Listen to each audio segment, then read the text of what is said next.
zone to be. From a yin to my yang to my yang to Z.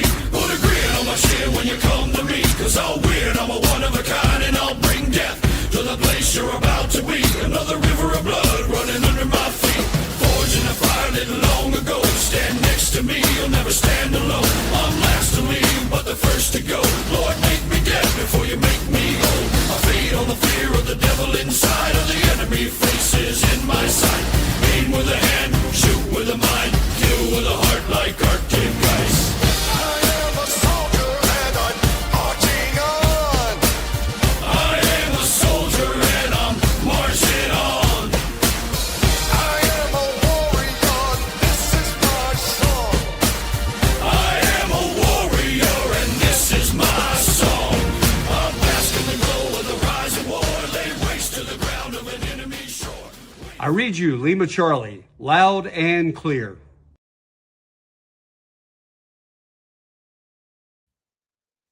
Welcome to Stew and None presents Lima Charlie. For those not versed in military phonetic alphabet, Lima Charlie stands for loud and clear. The purpose of this series is to spotlight GWOT era with GWOT veterans telling their stories and thoughts. Our first guest is the stew half of Stew and the Nun. Please welcome Troy Steward.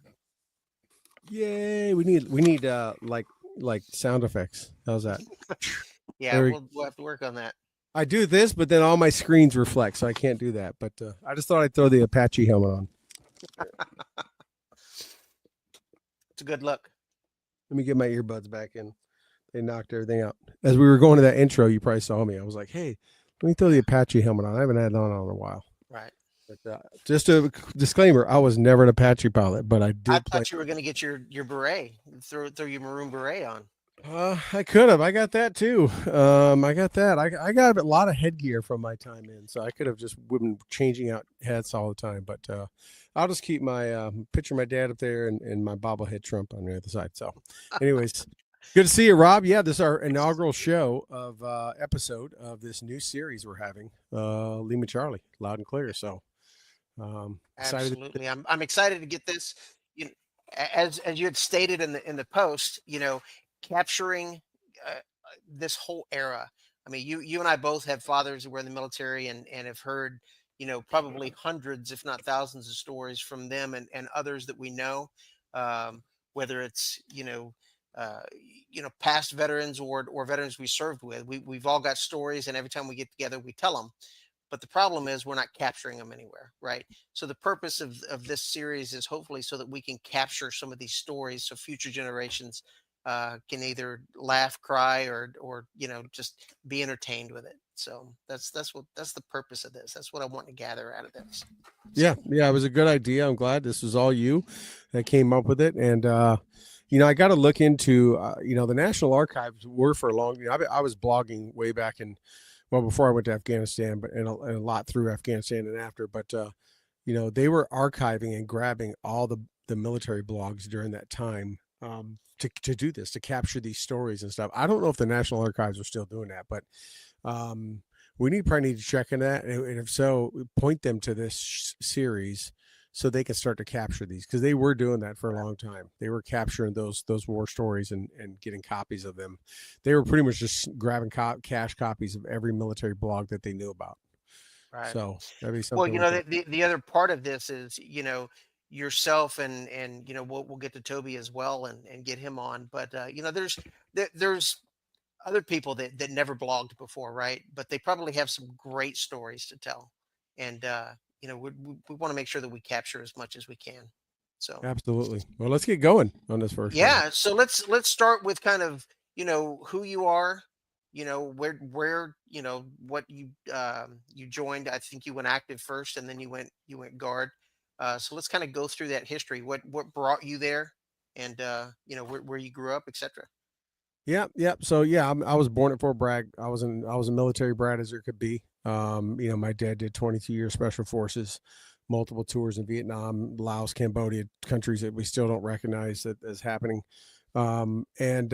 He's passed now, so I can come out with all that. I lived in Panama, lived all over.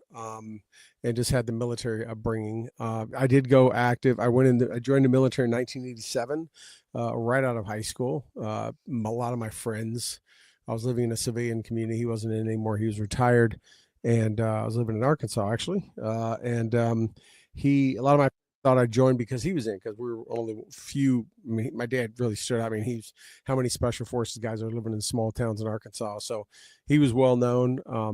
All my friends knew him, and they thought I went in because he forced me to or whatever. And ironically, I came home and told my parents that I wanted to join. I wanted to be a photojournalist. I was doing photography. I had my own dark room. My dad actually built for me. I worked for the local newspaper. I developed all my own film and pictures, and I wanted to be a like wartime correspondent photojournalist, with like my one picture on the cover of Time and that kind of stuff. That's what I went in for. So I thought, well, I'll do a couple years, get my college fund GI Bill, and I will get in there. And I don't want to put it on my parents to pay for my college. I'll learn, do a couple years in the infantry, learn some good skills to survive out on the battlefield and know my way. And then I'll get out and go to school and get a degree in photojournalism, and then go on and try to get a job. That was my plan. That was how it all started. Like I said, I came home and told them, and well, things happened the way they went, and I ended up doing 22 years. So, but ironically, so he had never talked to you at all about joining, or no, I hated the military as a kid, because in my eyes as a kid, it made my dad an a-hole when none of my friends were, especially when we left Panama and he was a primary military science instructor, ROTC instructor at Arizona State University. And so we lived in Mesa, we lived in a civilian community, and nobody else had military parents, right? I was raised in a military, I was raised being told, I'm the sergeant, you're the private. Like, it was a military strict household. And my friends did not. My friends had civilian dads, which seemed very nice and cool and kicked back. So I hated the military growing up. Absolutely couldn't stand it. But when I got older in my high school years, when I got a little bit more mature, I started to recognize what he had done and started to understand these guys, these friends of his and my families that I was raised around were literally walking legends of history. Guys that were in every major event that Special Forces was ever in. And these guys were true heroes, and they were just my dad's buddies that I bounced on their knees. I started to realize what he'd done, and I we started to talk a lot more about it. And because I had a dark room, he brought me, in Special Forces there back then, they were issued Canon cameras to take pictures for intel, for gathering intel and stuff like that. They were one of the few Army units that were, and he kept all these negatives and he kept all these pictures. And he brought me literally boxes of negatives to develop. And he says, pick out the ones you think are good. So on my free time and my weekends, I just started developing some phenomenal photos, some of the most horrific, as you can imagine, special Green Beret, downrange, fire base pictures. So I saw a lot of death, saw a lot of bodies, funny things, all that kind of stuff. And that's probably when it really started, like, wow, what has he done? Like, what kind of life has he walked through? And then I just decided I was very independent because of the harsh military upbringing. Honestly, I was very independent. I didn't want him to hold anything over me. I wanted to pay for it all myself. I had multiple jobs in high school at one time. So I was like, the only way that I can do what I want to do and not burden my parents is to get the college fund GI Bill, go do a couple years, and just join the Army. And I wanted to jump out of planes because he did. And I grew up watching him jump out of planes. So that I knew I did. I just want to be airborne infantry, and that was the extent of it. So that's how it all started in 1987. So you go down to the recruiter, and did they pick 11 series for you? Did you get to choose airborne school when you went? How did that go down? It was a minute ago. I went there knowing what I wanted to do. I want to be airborne infantry. That recruiter was probably like, sweet, I got another sucker who want to do that. I got airborne in my contract. I was adamant about that. I think if I remember right, I looked at I remember watching they had these big old laser discs. They used to have these laser discs that looked like records, but they were like DVDs. Right. And I remember them putting that thing in and watching like Cav Scout. And of course, the Army promotion videos were and I was like, yeah, so cool. I'm thinking Cav Scout. And I was like, but it's basically infantry. Yeah, right. But gayer. Anyways, So I think I remember coming back to him saying, "This is what I want to do. Here's my plan. I got it figured out," because it's the independent streak in me. And he was like, "Okay, I'm going down there with you." Right. And he was down there with me, and I'm sure he like walked in there as my dad always did, like, here's who I am, here's what I do. Don't screw my kid around. This is what he wants. I've no doubt. I kind of remember him being there with me. I'm sure he was like, "This is how it's going to go down." And they were like, "Roger, we'll do what we can." And I had airborne, I had infantry, I had 11 X-ray. So for those who don't know, you rarely get to pick what part of infantry you get to go do. And back then we had 11 Mike, Bravo, Charlie, hotels, all those different things. And it was just, you go in as 11 X-ray, general infantry, and then the Army will figure out where they're going to put you and what kind of job you're going to do. Do they just go right down the line? Bravo, Charlie, Delta. Nope. They actually, the joke is the 11 Charlies are 11 Bravos who are good at math. They give you a couple aptitude tests, and they look at your ASVAB scores and all that stuff, and that's what determines if you become an 11 Charlie or not. It really is off the math. So we just always called ourselves Smart 11 Bravos. But I don't know how they determine Mikes and hotels and all. Now they boiled it down, right? I think they have 11 Charlie and 11 Bravo, and that's it. I think you just one of the two. Yeah, that's how they did it, and then that's where I was assigned as 11 Charlie. I was a mortar guy originally. Yeah. And so what used to be Fort Benning for basic, and which is going to be Fort Benning again, I'm pretty sure. Could It be. will always be Benning to me. I just know our new Sec Def, my friend Pete Hegseth, said the day he walked in, he called it Benning and Bragg, and Bragg's already been renamed. So I'm sure they're finding a way to rename it back to Benning. Well, much like you, Hegseth is airborne. So, in anybody and everybody who goes airborne, doesn't matter what branch, you've been to Benning, right? So Right, you see Marines with jump wings, and they've been to Benning. So right. So yeah, the Wayward School for for boys. So I went to Benning for basic, AIT, OSIT all together, and then right in airborne school, all in one shot. Yep. From June to October of 1987. And so you were active at this point, right? So you were not reserves or guard. You were active soldier. So where was your first duty station? First duty station was the first time I learned the Army plays practical jokes. Here I went to airborne and infantry. I trained on the light mortar system, the 60s and 81s, and they sent me to a heavy mech unit, 1st Cav Division, Fort Hood, Texas. They were like, "Well, we need some there." And I remember going in like as a young E3. I think I had E3 going in or something, or E2 or something. And I was like, I did not train on the 4 deuce, which was the mortar, the heavy mortar at the time. Now it's a 120. I'm like, I train on the 60, and they were like, "Yeah, we don't care. You're going to Fort Hood." And I'm like, I said, "Who's at Fort Hood?" They said, "1st Cav." And I remember those videos, and I remember watching Apocalypse Now. I'm like, "Sweet, air cav?" They're like, "No, dude, tank cav." I'm like, "What?"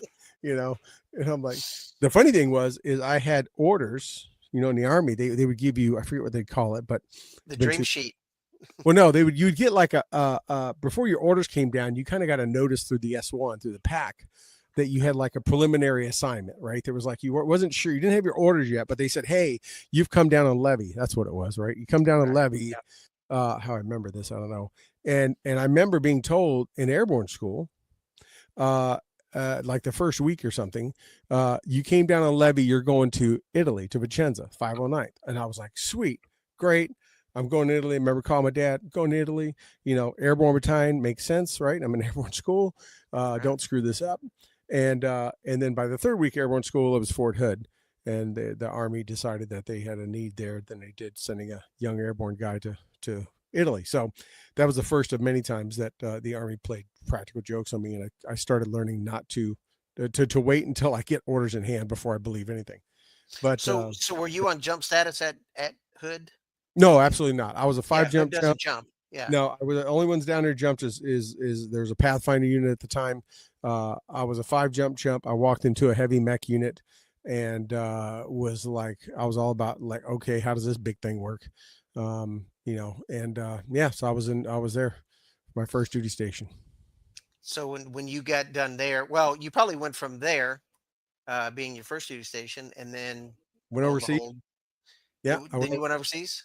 Yeah. So here's funny thing. The second time I learned the Army has a sense of humor. So I came on levee, right? My tour was coming up. I did a couple years at Hood. And the way the Army worked back then, you would do a stateside and overseas, a stateside or overseas, and you'd go to drill or go to recruiting or whatever. And I came on levee again, got notice from the S1. It says I'm going to Panama, 507. I'm like, sweet. I lived 4 years in Panama as a dependent. I know Panama. It's an airborne battalion. I'm totally stoked. I called my dad, told him I'm going to Panama. We were like, high-fiving over the phone. I was so excited because there's all these memories I had and places I'd been to as a kid. I was so excited to go back there, talking big smack to all my guys in my platoon. I'm going back on jump status, da-da-da. Well, here come the orders again, Korea. And here I go again as a young, cocky freaking 11, probably E3 at the time or E4, calling branch in DC at the Pentagon, 11 Charlie branch, wanting to know why my orders got changed and I'm supposed to be going back on jump status. Why am I going to Korea? I think someone just knew my name.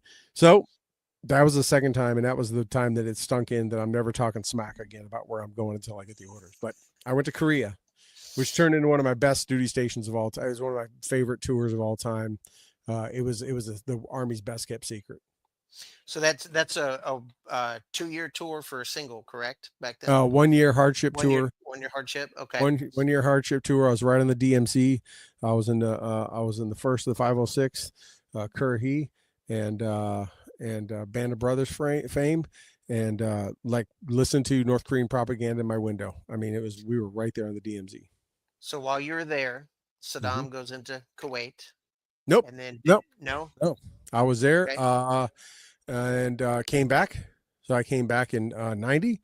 Went back to Fort Hood, and for a lot of reasons, I'll go into some other time. But I went back to Fort Hood. That was my choice. I reenlisted. That's when my 3 years ended up, and I'm like, oh, well, I guess I'm staying for a little bit longer, and came back to Fort Hood. And then 6 months later, Saddam invaded. Okay. Yeah. So you deployed to the Gulf from Fort Hood. Fort Hood, Texas. Hood, Back Texas. there now. First time I was there, I was in 1st Brigade. I was in 2-5, and then second time I was in 2nd Brigade Blackjack. I was in 1-8 Cav, and went over and had the luxury of having at my time company commander Captain Abe Abrams of the Abrams family as my company commander, which was a phenomenal. He's a hell of a friend, and still to this day, and soldier, and that's where he went with him over to Desert Storm. Yeah. Wow. Fantastic. And so Desert Storm, Desert Shield, right? So Desert Shield happens, Desert We Storm. called it all the same. It was, the one ran Right. into. Yeah. I got So to meet Norman Schwarzkopf there.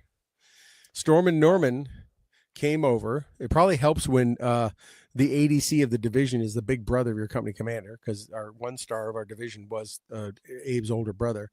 But Storm and Norman came over in, I want to say, October, November. I was there in September. I was there right about a few weeks after he invaded.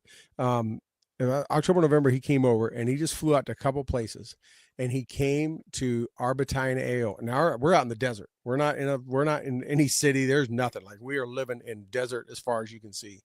Built our own assembly areas in our battalion area, and he flew in and talked to 1 tank platoon from Delta Company and the mortar platoon, battalion mortar platoon. We went up there to the headquarters area, and he came out and talked to us. We got to meet him and all that stuff. I mean, you're meeting Elvis. I mean, that's the right.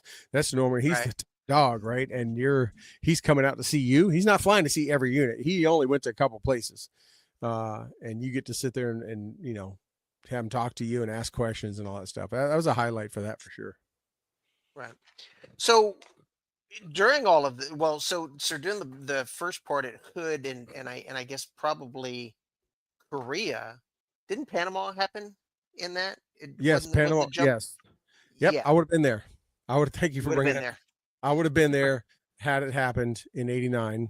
I would have been Panama's when Panama kicked off, and I was kicking myself even more, probably drinking way too much soju, drowning my tears because I should have been there, and I would have been there in Panama at the time. So yeah, Soju, some rough stuff. you get used to it. Yeah, We would drink We still drink it a lot to this day. The American stuff's flavored. It's all foo-foo, not near as strong. But yeah, so yeah, that happened then. And then came back and went to Desert Storm and did that. And I was there from September of 90 until April of 91. Yeah. April of 91. When I Okay. came- So then this is now you're getting ready to go reserves, or Nope. did you go I guard? went from there, and the Army said, "Hey, we got a funny joke. We're going to take this guy who just met his new wife, moved her to Texas from Florida, where she's born and raised, has his new family, and you're getting orders for Alaska." And I was just about to get out because Clinton was drawing down everything. I almost got out and took a job, applied for a job to be a sheriff in Harris County, which is the home of Houston. They were hiring like 250 new cops, and me and my buddies were like, "Let's get out, man! Screw the Army, Bill Clinton, blah blah blah." And like then we were like, "What happened to the other 250 cops? Like, why are they hiring 250 cops? And maybe this isn't the best thing." And I had a momentary lapse of smartness, and was like, maybe I don't want to go be a cop in Houston, Texas. And I said, let's just stay in and see where it goes until my time runs out. And then I came on orders for Alaska. So this is in 91, right? Yeah, You I came in came- orders. Yep. Okay, I got okay, married. 90 I got married in September of 91. I got orders for Alaska in the first week of December of 91. Well, while you were getting married, I was in basic training. So, There we go. so, Yeah. so Alaska. So Alaska. This is where you met Doug, correct? Yeah, Doug was my second platoon leader up there. Yeah, he was my platoon leader. He came in. I had another platoon leader for a short time. It was near the end of his time, and then Doug came in not long after I did, like within months, I think. I don't remember exactly. Okay. Yeah. So, and then I was So- there. That's where I got out of active duty at. So I was there from 92 to 96 and got out of active Okay. there. Yeah. And then on jump status whole time, jump master, S3 air, S3 ranges and schools. I did all kind of stuff. Ran every mortar system they had up there, and then walked out of there and walked right in with the 207th LRSD Airborne Alaska National Guard. So you stayed in Alaska after you Yeah. got out? Yeah, that was Okay. the reason why I got out. I had orders. I got extended in Alaska for a year, which I fought for, and I got that. And then I came up with orders for Fort Sill, Oklahoma. And I was a dude that was all in love with Alaska. I hunted, I fished. It was all about that. And they wanted to send me the Dust Bowl. There's only 2 11 Charlie jobs in all of Fort Sill, 2 E6 jobs for teaching young Arty officers about mortar systems. And I was like, if I was from Oklahoma, I could have never gotten that slot if I tried. I couldn't have paid anyone. I mean, if I was from Oklahoma and wanted to get back there, there's no way I would have ever got it. Here I am on airborne status, jump master, loved hunting and fishing, and that's where they want to send me, is to a TRADOC school system teaching mortars to artillery guys. No. And so I got out. I was on the E7 list very fast. I was already on the list less than 10 years. And I hung it all up, said, no, I'm staying right here. I'm done. So I went to Alaska Guard. So you're at what, 9 years at this point? Right at 10. Eight, Yeah, I right did. at 10 years. I did 10 active and 12 Guard. Yep. Okay. And so you were on the E7 list. You moved to the Guard, and then you picked up E7. Not long after. Yeah. Not Guard long works after. there. Yeah. Not long. I got my Right. E7. Oh, probably within 8-9 months of coming in the Guard, coming into a LRSD unit. I mean, it was all NCOs and senior NCOs, and I was one of only 4 jump masters they had, which is why they were chasing me and recruiting me. I'd known those guys for a long time, and yeah, they needed another jump master. Yeah, they're any unit that's on jump status is always short jump masters. You could have a million of them and you're still short. Yeah. So you hang out in Alaska for a while, right? Yeah. Yeah. And so what are you doing civilian wise at Alaska at this point? That's why I walked right into IT. I walked out of the Army, active duty, my first week out on terminal leave. And I'd started my own computer company, repair business while I was active duty on the side. Actually, my battalion commander, he's a former Delta guy. His whole time he wasn't in Delta was when he came up there to do his battalion command time, I think. He's the one, because I was fixing our computers in the S shops at battalion headquarters because the signal battalion on base could not get over there to fix them. So I had my own computer business on the side that my old sergeant major recommended I get into. He's like, dude, you should do this on a thing. And so I was fixing, guys were buying computers, the PX and that kind of stuff, old Packard Bells and all this kind of stuff. And I was upgrading them and fixing them. And I just learned it. I took college courses.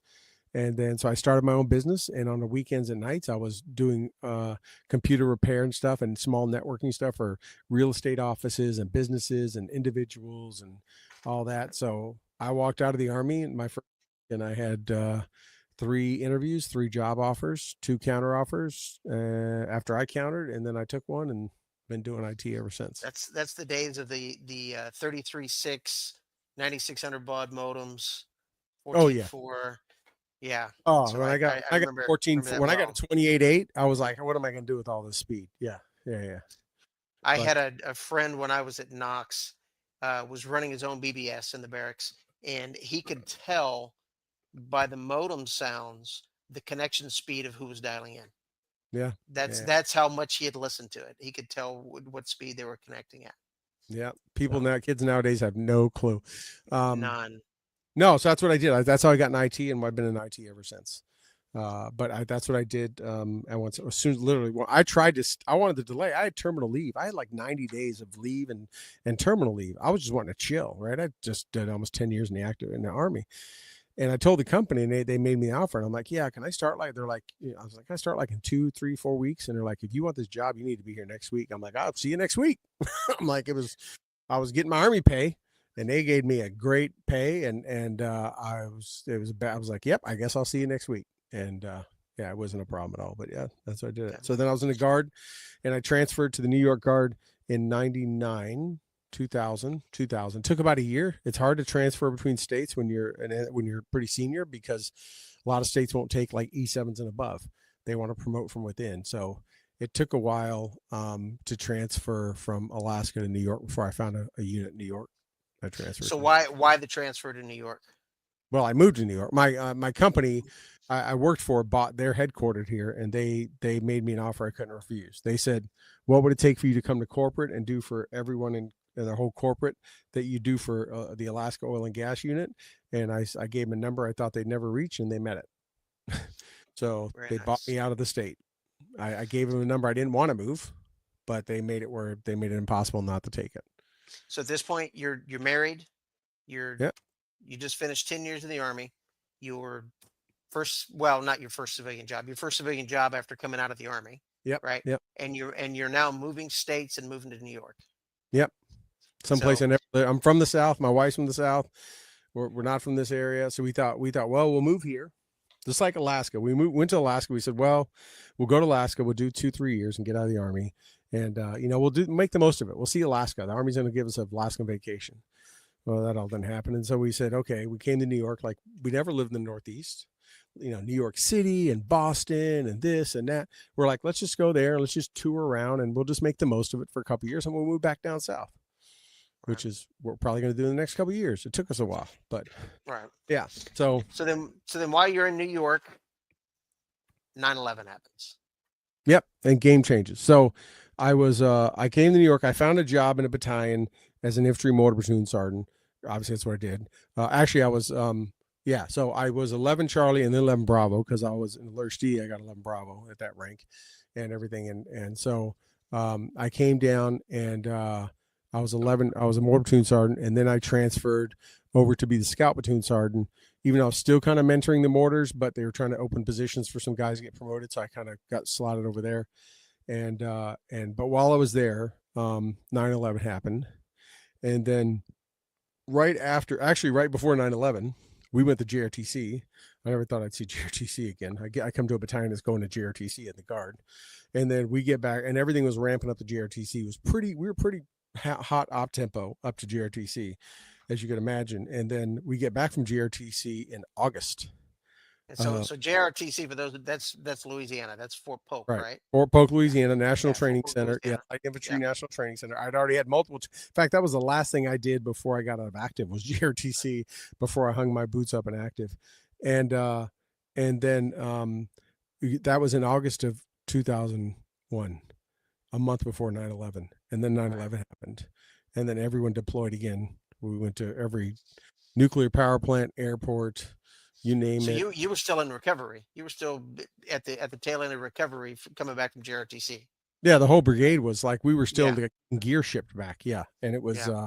9/11 happened, and it was like being on active duty all over again. It was nonstop. And that's kind of, yeah. So was your unit immediately activated at that point, or what? I mean, what was the kind of the whole? It was You know, everyone. It was, I think they called it Enduring Shield or Noble League. I forget which thing they used, but we were activated because we were in New York, right? New York 9/11, you're activated. So Right. the air, army, it didn't matter. We were, like I say, every nuke plant, every critical site in the city, every airport. Our soldiers were just dispersed. Like everyone was just, you were out and about. And then, we still got soldiers in Penn Station. We still have guard soldiers, still New York National Guard soldiers serving, making state active duty pay to this day. So, yeah, but it was, and then we started rotating through, right? My company, we had battalions deploy, brigades deploy, all that stuff. In 2003, they took, they came and they took 2 platoons from me. They wouldn't take my whole company. And they sent them with the brigade out of Arkansas, and they attached one of my platoons to a battalion out of Arkansas and one to a battalion out of Oregon, which was attached to the Arkansas brigade, and they went over to Iraq in 2004 to 2005, and in 2003 we got a 3-week annual training to go train up 1st Infantry Division. We went to Hohenfels, which is the National Training Center in Germany, and we did a 3-week AT. Playing Op 4 to get them ready to go to Iraq in 2003, and then as soon as we got back, we got mobilized for my 2 platoons to deploy, and when they went to Iraq in 2004, 2005. So when did you step foot back in Iraq? So I didn't go back in Iraq. I tried to then. We tried to get the whole company to go. One of the worst things the Army ever did was not take us, because, of course, once my platoons went over there, they had a need, and they could have taken the whole company and kept us together. But they sliced. My platoon my platoon was attached to an Oregon battalion, who's attached to an Arkansas brigade. So you're 3 levels down. You're getting nothing but the shit. You're getting dumped on, right? So in my platoons got back. Most of my company, pretty much 2/3 of my company, came back from Iraq in 2005. And then in 2006, I got deployed to myself and the commander. They took both of us and deployed us for Afghanistan. So they left us back with our headquarters element and some of that stuff, and then deployed us as soon as my company got back. Then we got orders for Afghanistan. So not back in Iraq, but back in the area. When you went for Desert Storm, you probably never thought you'd be in that part of the world again, ever. No. Probably. When I was there for that, I mean, I was obviously in Saudi and Iraq and Kuwait and all that stuff. Right. Yeah, I never thought I'd be back in that area. Not when I got up active. I thought that was it, right? Any chance I had was it. I missed Somalia. I was in Alaska when Somalia happened. I was in Korea when Panama happened. I thought that was it. So, yeah, I went back and I was in Germany when Somalia happened, I think. I was there in 06 to 07 in Afghanistan. Okay. And then went back as a contractor in 2010 for a very short stint, but I was working for the Army at the time. But yeah, I was doing IT work or 11? Sort of. Yeah, I was in a thing called a warfighter support cell. I was working for one of the Army's R&D labs, and I brought soldiers and engineers and geeks together as we were building out technologies and capabilities and things like that. But yeah, I took a whole bunch of them into Afghanistan in 2010. Awesome. Yeah. Awesome. Wearing khakis and Oakleys. So kind of walk me through when 9/11 happens, your initial thoughts, and shortly after. We talk about a lot, especially on the regular podcast, about how we wish the world would go back to 9/12 because everybody was together, right? So 9/11 happens, 9/12 happens, everybody's kind of in the same mindset. Your unit goes, and then eventually you go to Afghanistan. Walk me through that kind of emotions, and then where you're at now thinking back about that. Well, obviously when 9/11 happened, I was in Boston. And I may have told the story on a couple of the shows. I don't remember, but I was in Boston and I had to drive back because all the airports were shut down. Obviously 2 of the planes came out of Boston. So I wasn't going to fly out of there anytime soon. And so I just kept my rental car, canceled my flight, and said, I'm turning it in Buffalo. And I was on the phone to my commander all the way back, because I was like, are we going or are we not? Because I knew everybody was rushing to New York City, right? And this was like 9/11 happened, 9/12. 9/13 is when I left Boston. Anyone that knows the area, I went from Framingham, Mass to Buffalo, New York in 6 hours, which pretty much, if you figure that out, do the mileage, I was doing well over 90 most of the way. My wife couldn't believe it when I pulled up the front door. She's like, how are you here already? There's no way. But no one was pulling me over, because everything that was a cop car or anything was heading south. Right. And I had a military ID card. I thought I'd be okay. So I had to get out of jail free card. And so I was getting up to what they call Interstate 87, which is what goes north-south between Albany and New York City. And I was on the phone with him, and I'm like, do I go left? Do I go right? So I'm like, are we going? I'll meet you guys in New York City. I'll go left, go south, and I'll meet you there. Do I go right and work my way back to upstate New York and join back up with the unit? Now, I'm in my civilian stuff. I have no uniform. I have a military ID card. No T-50, nothing. And, New York City is just a complete hellhole at this point, right? Everything's, the 69th had deployed. The 1st of 69th had deployed by their commander without even orders. They just deployed without anyone telling them to. It was like days later when the New York National Guard realized they had a battalion that was on the pile and down there helping out, and no one had, they weren't even activated. So it was a great story. But I was like, and I'm like talking to my commander, I'm like, if I take a left and go down, I'm going to have to get my way on the island. And then I'm just going to drive around and be the civilian, just hold my, hey, where you guys need help? Anybody got a set of uniform they can throw me?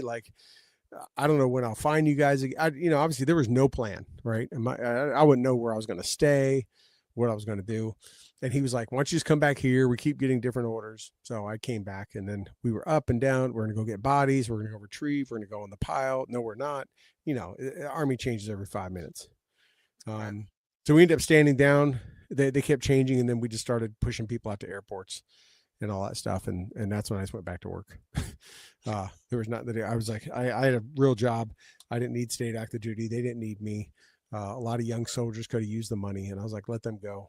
I'm going back to my regular job after a couple of weeks at home. But yeah, so that's kind of how 9/11 happened for me in a nutshell, at a high level from the military standpoint. So like most, of a varying range of emotions, not knowing what's going on. Oh, trying to get as much information as possible.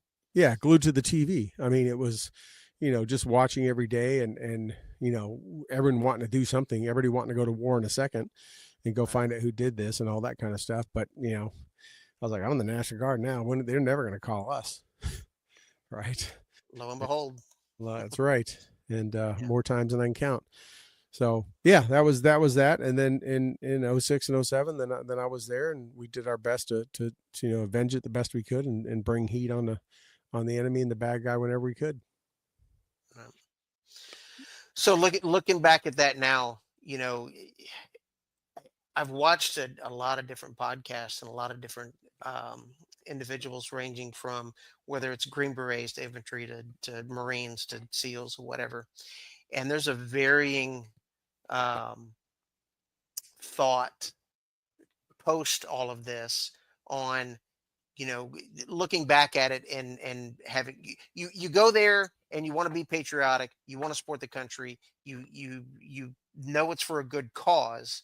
And then after, much like anything, whether it's the military or whatever, you get more information, right? So what are your thoughts now? Have any of your thoughts changed on, you needed to go, you went, you did what you needed to do? So if you would have asked me before the fall of Kabul, I'd have a different answer than I have now. Now, the one thing that makes my story probably a little bit unique, and we kind of jumped over past it, but I mean, I want to kind of come back to, is that, so I deployed knowing the rest of my brigade was going to deploy a year later. I was a senior NC. I was a first sergeant. I knew it was going to happen. I went because my oldest son was a medic in my company. He was a combat medic for me. You have those unique kind of situations in the Guard. I didn't want him and myself both to be gone at the same time for my family, my wife and family. So they needed an embedded training team, and I kind of said, I'll go do it. I'll be your senior NCO. So I kind of volunteered to do it because I was either going in 06 or I was going in 08, right? It didn't matter. I was going one of the two. So I had this weird double-edged sword in the fact that I went to Afghanistan coming back knowing damn well that my son was going to Afghanistan. And as a parent, right? We'll go step into the fire, into the breach, so our kids never have to. So I was in this unique scenario that I went knowing the whole time there was nothing I'm going to do to change that and what he was going to walk. So when I came back, I spent a lot of time getting my brigade ready. All of us did that came back. They used quite a few of us to get them ready and kind of get the latest intel from the ground. So I came back being able to, one, know what my son was walking into and trying to prep him. But at the same time, the other end of that sword was I knew what my son was walking into. And regardless of what I did and how many I killed over there, he was going to have to walk into his same gates of hell that I had to. And there was nothing I could do to prevent it from happening. So as a combat medic, he's staying with the infantry as they're moving. Well, yeah, and he was an embedded team too, embedded with the ANA, right. the Afghan National, or the ANP, that National Police. So he was the only medic, and he found himself, he was on the gun. He was putting rounds down range. He was patching dudes up. He was doing all that stuff, and they're your babies, they're your kids, but you go into combat and you come out 5 years older from the experiences you have, right? You lose your innocence when you walk into combat. So I knew that was going to happen. And that was a very tough thing because there was nothing I could do to prevent him from going there. The war was going to continue well after I went and came back. Right. But looking back, that's a unique bond that you have with your son now that doesn't happen very often. I mean, it probably happens more now within the last 20 years, right? But that was not a bond. I mean, not that we don't have bonds with our children, but that's a unique bond between you and your son. I mean, I have a bond with my dad, him being a Vietnam vet, me being a Iraq and Afghanistan vet, just the combat vet bond. We had that, but not as much as, in the same. Now, I was in one part of Afghanistan, he was in the other, pretty much doing the same kind of mission. But, yes, we have one that is unique that not everyone has, and that kind of thing. So, but again, going back to your question, when we went over, it was like, hey, we're in the infantry, right? And when you're in infantry, it's, a lot of guys did, especially in the 80s and 90s, they did 20 years retired and never got to play the game, right? They practiced a lot, right? So in the infantry, when your whole job is to find, fix, and kill the enemy, as horrific as that is, when it's time, you want to get in there and do your part and help and prove yourself to yourself that everything you trained and did and the JRTCs and all the different training centers and everything you did was all worth something, and you retained something in your gray matter, and you were able to produce an effect on the battlefield. So when it came back time around, I'd already been to combat. I'd already done all that. So like, sure, let's go again. It's different scenario. There's lots of parts of combat, regardless of what theater you're in or what time frame you're in, that are still the same, right? There's other things that are unique to each area. So going over there, we did our best. We won every small battle we could. We tried to make change wherever we could. At the end of the day, we all came home in a year. And, we hope that we left something, made it better. And I think all the guys on my team who we still all hang together now and talk and stuff, we all felt that way. But man, after the fall of Kabul a couple of years ago, it really cast was it all worth it? It's caused a lot of issues for a lot of folks. Sure. And I'm sure that the withdrawal from Afghanistan, brought all of that back up again. It did. Watching how the United States left. A lot of people don't know it.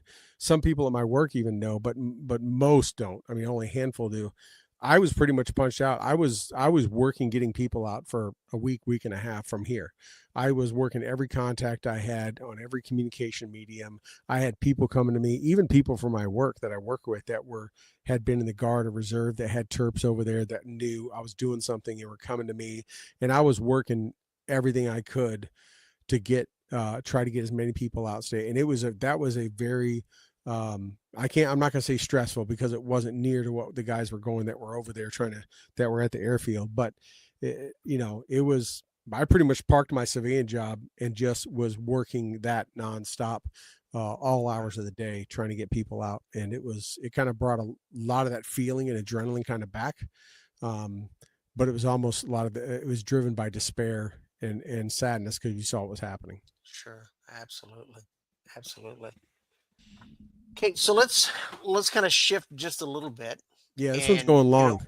yeah, one of the things that we don't have to do. I mean, we talked about multiple stories, but let's just hit some highlights of some of the things you want to be able to pass on.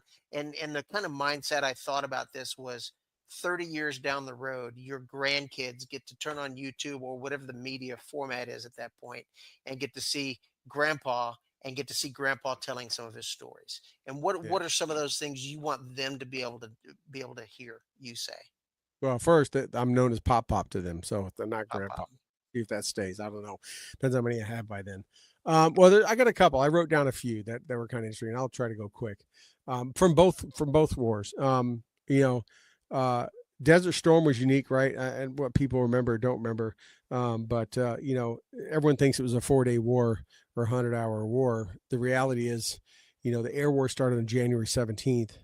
I think the ground war was like the end of March, right, or something like that. I don't even remember. It's been so long. I was first in Iraq conducting combat operations 3.5 weeks before the ground war started. I was, my battalion was on the far right edge of all the U.S. forces, and where I was near the Wadi Al-Batin in that area. We were doing what they call feint operations. Doug will laugh because he's heard about these stories so much and he talks about it all the time. But we were doing feint operations at night, a small, like a mortar section, a tank company, and a Bradley company, crossing the breach, going up there, raiding those defensive positions you may have seen or heard about, that the Iraqis had these triangular defense positions, calling in A-10s, hitting them with everything, literally wiping them out over in the darkness. We owned the night. They had no night vision. And by the time the sun rose, the entire place was leveled. There were dead dudes everywhere. It was just obliterated. And the Iraqis are going, how the hell did that happen? And who did it? Well, they knew who did it, but just like, where'd they go? And we did that for over 3 weeks. We would run up, do a quick raid into the country, drop rounds, shoot rounds, call in rounds, get out. And we would go up and down the whole perimeter, the whole line, and hit different areas they never knew we were going to hit, to just degrade their morale, right? Which led to a lot of the POWs and that stuff, right? They maybe heard something, but we were killing them so far off they never even heard it till it was too late. So as an interesting thing, there was a lot of 500,000 soldiers there. Many never actually saw, many infantry even never actually saw any combat of any kind. Luckily I was in the right unit at the right time, where I did it for almost a month of combat operations. That's where some of the early GPS was really tested and developed, right? So the Army, I think, had Magellan is what it was called back then, and that's So where a lot of that was deployed and tested and proven. So I'll give you, a heavy mortar section has heavy mortar platoon has 2 sections, right? What they call a fire direction center and 3 guns. And you're broken down into a total of 8 vehicles. And what the other section had a GPS, some big giant, Magellan thing. We had what they called a Loran. So we had a handheld Loran, which is what ships navigate off of. And it looked like a big square white walkie-talkie, like really big, with a huge antenna, like you'd listen to as a kid to pull out to get the reception, like this antenna that pulled out about 6 feet, no joke. We'd put that on our vehicle, and we got longitude and latitude. We had to modify our protractors. We had to put tape on the back of our protractors and write longitude and latitude, and we had to convert longitude, latitude, minutes, and seconds into military grid reference system, MGRS. For those of you. Because the other section they got handed the GPS. We got the Loran and just got told to figure it out. And all the military maps actually have longitude, latitude on it. They actually have minutes and seconds and stuff. I know we use the MGRS, the regular grid system, but on the edges of military maps, they have lat long on them. So we would have to plot. We would get the 10-digit lat long or 12-digit, whatever it was, plot it on the map. And that's where you used a modified protractor. No, we had a modified protractor with Scotch tape on it, where he wrote all the minutes and seconds on, and then flip that over and actually read what the military grid is. That's how we had to plot everything. Yeah, it was some old school stuff. Let me tell you, we were like everything in combat. We were making it up as we went along, just figured it out. We adapt and overcome. Yeah. That's awesome. That's awesome. Then she said GPS. I'm like, oh yeah, I forgot about that. Yeah, yeah. I just, being an IT guy myself, I remember that's where kind of GPS was really took off, and then became Yeah. kind of mainstream after that. So Yeah. so what else you got? What else you want everybody to know? Yeah, so I got a funny story out of Desert Storm that I've told this a couple times is, so once the war started, the ground war, we crossed in the breach and we were fighting in the fire pits, and they were lighting oil trenches on fire. My mortar platoon was killing dudes like trenches, and we had helicopters and crazy stuff. And then we pulled out of this, and then we swung around and we followed the 7th Corps. There's tons of stories and books on this about what First Cav did. So we went for, I don't know, probably 36 hours straight, like hauling through the desert, picking up, shooting anything or going after anything that looked like it was still alive, telling prisoners to walk that way and just hauling and trying to catch up, because we did an operation. The rest of 7th Corps did operation, and then they kept pushing and we had to swing over and catch up with them. So we get up way just outside of the city of Basra. So the second largest city in Iraq, right? It's Baghdad and Basra. And we're just outside the outskirts of Basra. And we stopped there for the first time in over, like say 36 hours of running and fighting. And we got guys on guard duty and all this kind of stuff. And we had, everyone's just tired, man. They're smoked. Well, on the mortar vehicles, which is a 113 vehicle, you can sleep on there's a thing called the trim vane. You can sleep on the top and all kind of different areas. And dudes were just pretty much sleeping anywhere except on the ground because we had vehicles moving and stuff. Right. And soldiers can sleep anywhere anyway. Right. True. Very much. Yeah. So these dudes were so tired, guys in my platoon, that this one guy was on the front of the vehicle, laying across the front of it, which is like where the air intake is and stuff like that. And all that, and and he's laying, which is nice and warm, which is good in March in the desert because it's cold. And he's laying on that, and his squad leader, who later became a roommate of mine, is the track command. He's the squad leader, and he's in the commander's hatch, and he's on the 50 cal sitting up there, looking out, spanning, and all that stuff. And so he falls asleep. Now we're inside the battalion perimeter, and the different companies are around us, and the mortars are right in the middle, right? So we can shoot 360. We can go wherever if they need indirect fire. This dude falls asleep, rocks one off the 50. The barrel is over this other guy's head, like literally the end of the barrel is above his head. He never wakes up. Like that, the squad leader is so tired, he shot one round off the 50 and never woke up. He just collapsed and fired one round. The guy, one of his soldiers in his squad is sleeping on the front of the vehicle with his head directly under the end of the barrel, not just the barrel, the end of the barrel where the bullet comes out, and rocks that round off. And the round shoots out over Alpha Company, our Bradley Company, 11 mics. So it goes from behind them. So they're on the edge of the perimeter. If you can imagine a big circular battalion, right? They're facing out, looking for bad guys, right? And a 50 cal round comes zooming over their head from behind. They just opened fire out into the desert, right? And which that is what woke people up. So an entire Bradley company who's just been running and gunning for 36 hours after being in fighting is just itching, ready to go.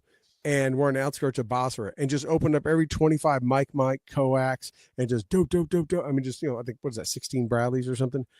They went for probably 20 seconds where somebody called ceasefire. Like, I don't know how much ammo they dumped. And in the afterwards, we did kind of the AR, and you kind of figure it out. We realized that some young Joe was like, yeah, the round came from behind us. And everyone realized they didn't even come in from like where the enemy should be. That next morning when the light came up, we found that 50 cal casing on the top of that truck. And that's when we figured it. We're like, oh, and the guy sleeping underneath, dude, I still find it amazing that neither the squad leader or the soldier who slept underneath that 50 cal ever woke up. They must have been really tired. How tired you are when that concussion goes off and you just roll over.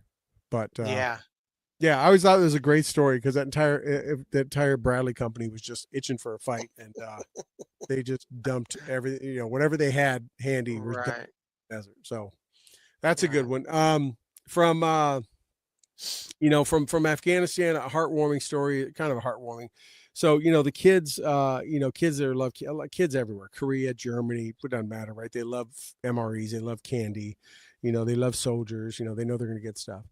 Well, in Afghanistan, they have nothing, right? These poor kids are raised in dirt. They're just, they are just, if they're girls, they especially have a hard life. Right. And they're treated so badly there. And we learned after a while, because you'd have candy with you up in the gun, right? We're up in the gun, you had candy and you had rocks. And because we had slingshots, I had slingshots sent over to me like wrist rockets, and we would, sometimes kids and stuff would throw rocks at us and stuff. We would turn around and wrist rocket them. They didn't really like us shooting them, so we wrist rocketed them. But my dad had sent me over. Somebody sent over. I thought my parents did a big box, like a Sam's Club or Costco thing of those big Red Hots, like the big, like quarter size red, like Fireball. The fireballs, yeah. Yeah. Okay. So what we learned was, when we threw candy out, like if there were little girls there and we threw candy out, the boys would come over. I sit there, I watched boys, preteen and teenage boys punch little girls punch them right in the face, right? To take the candy away. And there's nothing we could do. And there's all kind of other stories about that.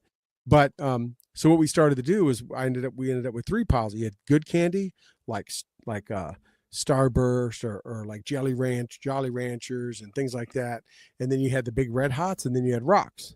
So what we would do is we realizing after a while what the kids did, right? So we would take the Red Hots and just grab a good handful, 4 or 5 of those, and just hurl them as hard as you can, right? That takes all the big kids away. And then you got the little ones right next to your truck, and you just hand them the Beanie Babies, the Jolly Ranchers, the Starburst, the whatever it is, right? And just hand them the good stuff. Once you got it in their hands, it's not going anywhere. They got it. But it was something we used to have to do. And then if the kids were really an a-hole, we would put the Red Hot in the wrist rocket, and you could really shoot that thing, right? So you would just rocket it back, and a kid would run for 200 meters to go get this thing. They have no idea it's hot cinnamon. Right. That was the second part of the joyful part. So you give the little cute little girls and stuff, and even little teeny boys like toddlers, the good candy, and they're all happy and everything like that. And then you turn and watch the big boys coming back as they're popping these fireballs in, and then you see the look on their face, and then it's like, we got to roll, right? And then, or you get the rocks ready in case they get mad because they're now got this hot candy in their mouth. But that was what we call a TTP. Tactics, techniques, and procedures of how to hand out candy to kids in Afghanistan. We were told we weren't allowed to, when I was in Bosnia, we weren't allowed to give them candy or anything because kids were getting run over by Humvees and stuff. And so they would see soldiers, they come running, and they were just getting run over. So we were told not to give them anything. They would say the same thing to us. They said the exact same, but you're not going to change it. These people out in the middle of the desert, they have nothing. They're going to run over either way, which is why we would throw the candy away, and they would go out. Kind of stuff. But I mean, if you could not run it, you could not give them any candy, and then you're just this big a-hole that just stirs up dust, and they're going to throw rocks at you. And they throw rocks at you, yeah. But and that's kind of a funny little story / not funny. I guess one that kind of definitely is not funny is the Afghan men, again, they don't like kids, right? They don't have no respect for women, and kids are just, whatever. They're just worker bees. And so they would sacrifice their own family if they had to, right? You probably have heard stories and that kind of stuff. They would do stuff. And probably one of the most horrific things that I saw or was part of was one time we were doing an operation. We were looking for some high value target in some little village or a group of houses or something. And we were, going through and with our Afghan army guys, and we were clearing houses and all that stuff. And this asshole, there's no other term to use, and hopefully he's not here anymore. Knowing that he had something in his house and he didn't want us to find, took a pot of boiling water and threw it on his toddler to burn her, knowing that we would respond to that. I mean, smart on his part, as sick as that sounds, right? But he knew what we would do because we have morals and we have values and ethics, and took a boiling pot of water, teapot or something like that, and dumped it on his daughter to burn her and scald her. So we would stop our searching and go react to that, and get her and evac her and doing all that kind of stuff. And, saw a lot of terrible things there and crazy stuff there. But I mean, that just kind of goes to show you just how little they value life, depending on your gender and all that stuff, which is also why the collapse of Kabul was so hard, because, no one hears anything anymore because we don't have media over there, but we're still getting reports of what they're doing. And they're treating them worse than girls and women worse than they've ever been treated, even back before we even went to Afghanistan, when the Taliban was at its heyday, like it is now.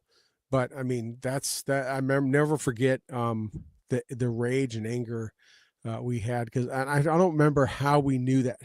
I'm sure one of our interpreters heard something, or the ANA heard something, or whatever. I just don't remember the exact details of how we found out, but we did find out while we were still there in Cordon, and then we just unleashed our ANA on that house, and we still pucked him. We still put him in confinement and took him. But we evac her, and we treated her and got her out of there and all that kind of stuff. And then we got the word right before we left that he had done this. And I remember us pretty much telling our ANA, destroy that place, do whatever you have to, just wipe it. And hey, they just, everything got ripped apart and all that kind of stuff. And they still snatched him up and zip cuffed him. And I don't remember what they did with him, but yeah, it was just, it's a sad story, but that's what people do. So when people look at about what the American soldier does or what we do, we deploy, the bottom line is, we all still have grace and compassion, no matter how hard someone is, no matter how much training they have or how many people they have killed in combat, right? We still have hearts and compassion and caring for the marginalized, for the weak and the downtrodden and that kind of stuff. And no one is going to put up with that. I mean, and that was probably the most stressful thing of the entire Afghanistan tour, not just that one incident, but many like that, where we had to stand there and watch things happen or know they happened, and we couldn't do anything about it because it wasn't our culture. Right. And it would sicken any sane and pretty much every American that I know. It would sicken some people, the things we saw and went through, because it wasn't our culture, it wasn't our job, and that's not what we were there to do. Right. Despite some of the grumblings within our own borders, about this country. I mean, as you know, and have you seen, the American people are some of the most giving and caring people on this planet, and that's just it. That's just a fact. Yeah, a couple of things, Rob, I've always said to people many times over, is that nobody is more of nobody wants peace more. Absolutely, nobody's more of a, like people say, hippies and peace-loving people. Nobody wants peace more than those that have been in combat. Guarantee you. As hard and bravado as we want to be, and all that kind of stuff, which we'll go. The Army has trained us well to go in there and distance humanity and humans away from targets. Right? That's how we kind of look at them, as they're targets when they're bad guys or girls. But nobody wants never to have combat war happen again more than a combat veteran, right? It's just the way it is, right? We'll be the first to step back up, and if the balloon popped tomorrow, just like many have went back into Ukraine, just like many have done multiple tours in Iraq and Afghanistan, right? That we call it chasing the ghost. Everyone's trying to find that ghost and get it, and they can never get fulfilled. But as much as we don't want that, if something happened, just like my dad and his buddies, all of his old SF buddies, when 9/11 happened, they were all ready to stack mags and go again. They were ready to they would dust everything off and sign up with anyone else. But nobody loves peace and doesn't want war more than someone that has been through war. The other thing I say is war has brought out, you see absolutely the best of mankind, and you see the worst of it, right? You see the worst of it in, like what I talked about, the little girl, and many other examples of just what humanity is capable of, and just the horrific actions that people can do and conduct. You look back at the Nazis and the Holocaust. I mean, you could just, look how the Japanese treated people. I mean, there's terrible things. But at the same time, through compassion and caring and grace, you can see the best of mankind. You can see people lay their life down for not only their brothers on their, or sisters on their left and right that wear the same uniform, but do it for a stranger from another country they've never met, that they're there to help liberate or do whatever. You've seen the pictures of our soldiers in Iraq carrying little children and running out with them and doing stuff like that. You know, you can be an adult, you can be an a-hole all day. We can take your last breath away without even a second thought. But you hurt a kid, and everyone can relate to that, and no one's going to put up with it. You know, it's unforgivable. And that's one thing that no matter how much of a butthead any service member is, or how they treat people, or how they act or talk, no one is going to allow you to hurt an purely innocent person, especially a child. They will give their own life up for that, even if they've never met a person. It's why pedophiles don't last in prison. I mean, even the most hardened criminals don't put up with pedophiles. Right. So, but yeah, just a couple of things I've always talked about that I just try to depart on people that maybe don't know someone that have served in combat or been around that or you know, they're not part of that 1% right. that have served over the last 20 years. Right. Well, we've been going for a little over an hour. We did. So, I was afraid of that. You know, I can talk a little bit. Yeah. But we had a lot of stuff to cover. We did. We did. So, and this is our first. Anything you want to add to this? No, I think we covered a lot. I hope this series really takes off. I think it will. I'm excited to see the folks that we're going to get on here. I know you and me and Toby have all been talking about. We've got a line of people we're going to start getting on and recording episodes with to start putting up. And I hope people keep an eye on our channel every Tuesday night because that's when we're planning to put this up. And they just tune in and look for us on all of our socials and hear some of these stories. Fantastic. All righty, sir. Thank you for your time, and appreciate you giving us this information. This is going to be fantastic. Awesome. You have a good night, Rob. Yep. You too.